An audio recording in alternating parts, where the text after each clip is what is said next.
let's jump into the Hugo Chavez story. So as you guys know, Hugo Chavez died, and he has been fighting cancer for a long time, and he finally lost the battle to cancer. So what you're going to hear from most outlets, pretty much all the mainstream media sources, and even a lot of the print sources that are usually better, you're going to get a very one-sided view of Hugo Chavez. And in fact, you know what? I even had to do some self-monitoring on this topic, because I don't even know why. It was something that was subconscious. It must have been drilled into my head when I was younger. But if anybody had brought up Hugo Chavez to me, even going back like 2 years ago or so, or a year ago, I would have probably scoffed. Like, oh, that guy? Oh. Like, you automatically think vicious dictator, evil guy, bad. You just automatically associate Hugo Chavez bad, right? It's like a Pavlovian response. Well, there's a problem with that.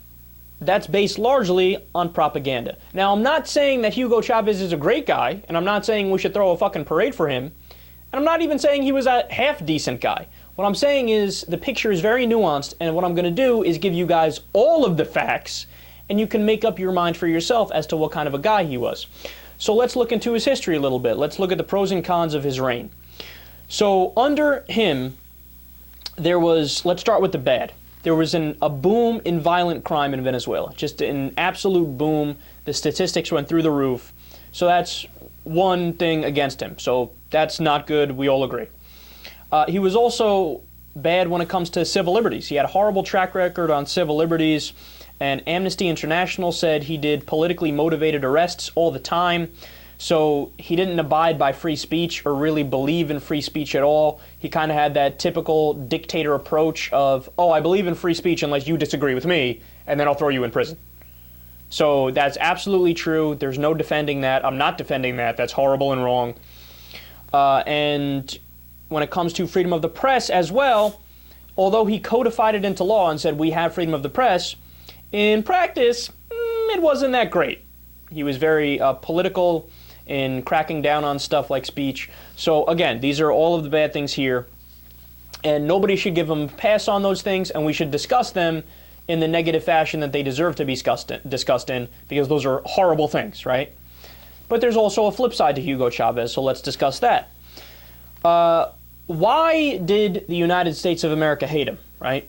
Now, like I said before, I kind of had this Pavlovian response whenever I heard Hugo's name, like, oh, that guy, the silly dictator, go away, he's bad, right? But why did I think that? I never had any actual reasons to think that. It was just like a knee-jerk response. Well, the U.S. hated him not for any humanitarian reasons, which is why they pretended to hate him, just like that's why they pretended to hate Saddam Hussein and all other dictators that we hate, right?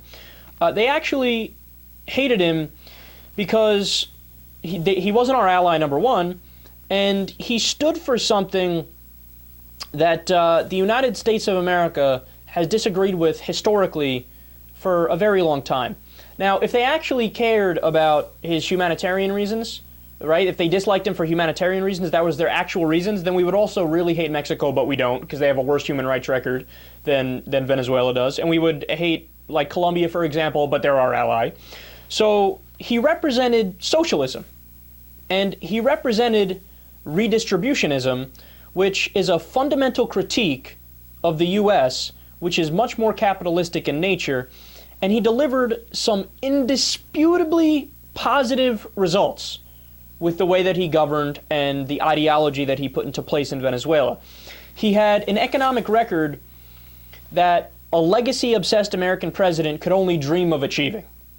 And I mean that when I say that, so let's look at some facts here. According to data compiled by the UK Guardian, Chavez's first decade in office saw Venezuelan GDP more than double, and both infant mortality and unemployment almost cut in half.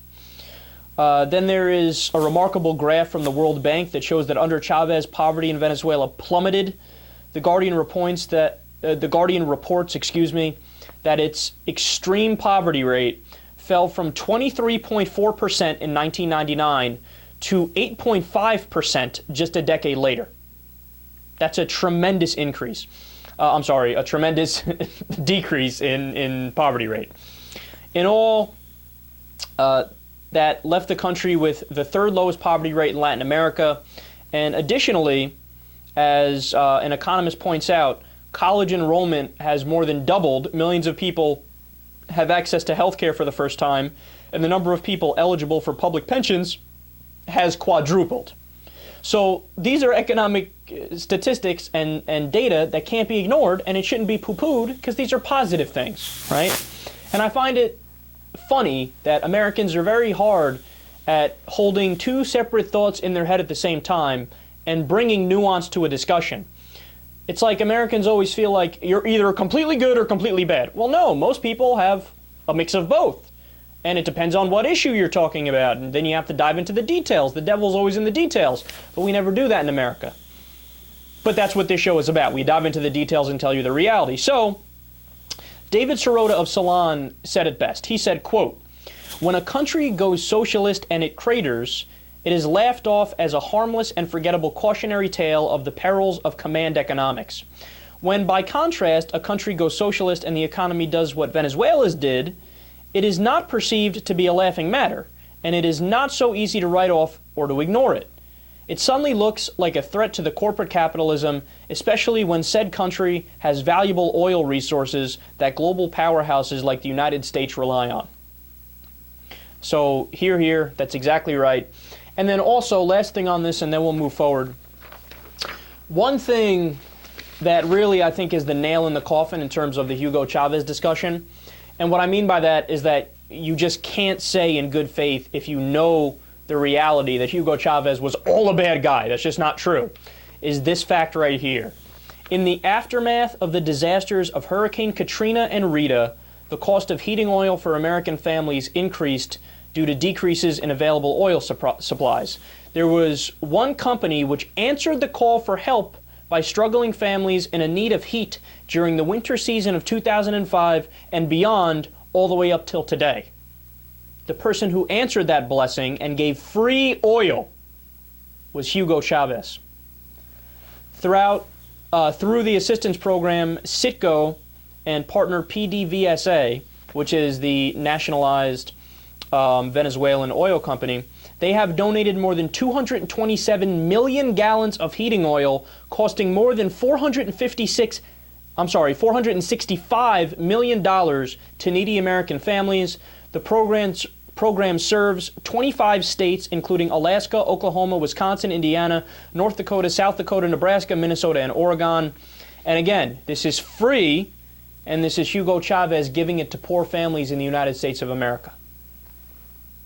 What an asshole.